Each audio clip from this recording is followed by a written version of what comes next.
Hey guys, so I am uploading a late video on discussion 4 for traffic behavior and influence. So I read a lot about chapter 18, campaign tracking, and what it really talked about was campaign tags, which become available in your traffic source report as people come through your tagged URLs. So 3 important tags it talked about in this chapter were, like, first it was the campaign name, which is the name of your marketing initiative. The second tag was the source, which is the one you need to define, where your message is seen from viewers.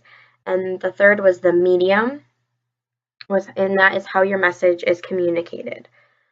And I noticed, looking over chapter 18, had talked a lot about the reports. And once I saw it visually, it helped me a lot understand what it all meant. So I thought that was pretty cool. And they gave examples on the chapter. And then sometimes on the reports, they would have a section for none. And that meant people who would directly put in your URL under a source. So an example of this would be if you went to LinkedIn, and then the medium for that would be a referral, because LinkedIn was a referral. And then under campaign tagging, it also talked about non-AdWords, OPC. So an example they were talking about that helped me better understand it was Bing. So that's a large website that people use and type into to get to other people's websites. And let's say I wanted to run ads on Bing. The report, so for the report, it would read, go under source, would be Bing, because that's where the main one is and you started at. Medium would be cost per clicks, which would be CPC. Then there's campaign, that would read Bing, because once again you're using Bing. And then the term query string, that will automatically take the search query and replace it in your campaign tag URL. Something I learned that was cool was about the campaign tagging paid social media campaigns. So they have non-paid and paid. So what they meant by that is, like, it's a little costly for your website, but it does benefit you in the end, getting more traffic sources and stuff from people through your website. Or you can do social traffic, organic social traffic, which is free, but they don't really recommend it as much, because if you're going to pay to go on a big website for people to go on your website, I think it's more beneficial.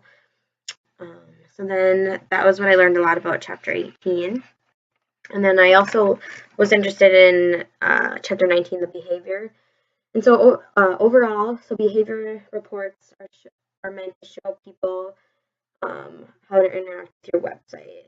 So it's the pages people view as they navigate through your website. So that's kind of cool report, like, be looking at.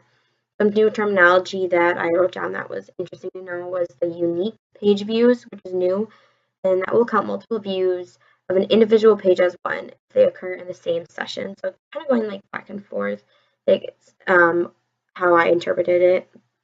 And then they also have percentage of exits, which show how often people leave from a particular page on your website. So you can track and see, a lot of people are leaving on this page on my website. Why is that? Or maybe they should change it. You can also customize your behavior flow report, which is really cool. So you can break all of them down into random segments of behavior. So I think that could be really important and beneficial if you're looking to organize your website more. And then you can use behavior flow reports to make decisions about the content that you cross-promote on particular pages on your website. So all page reports are beneficial. And then site search helps understand what people are searching for. So it's important to have those.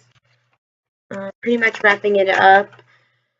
I learned a lot about these 2 chapters, and I think it's a great discussion for people to learn more about. Thank you.